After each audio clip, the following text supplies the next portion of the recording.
Bwana Mungu, kwa furaha tunaweka juu ya altare yako kikombe hiki cha halisi Atena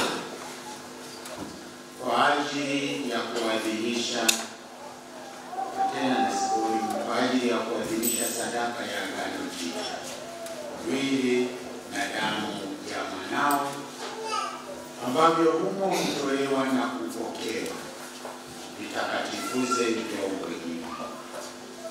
Tunakuomba Bwana utujalie ili tunapoadhimisha sadaka isiyo na doa tutakaswe kwa sakramenti zako hapa duniani na tujazwe na Roho wako hadi tukafurahie karamu pamoja na watakatifu katika ufalme wako mbinguni.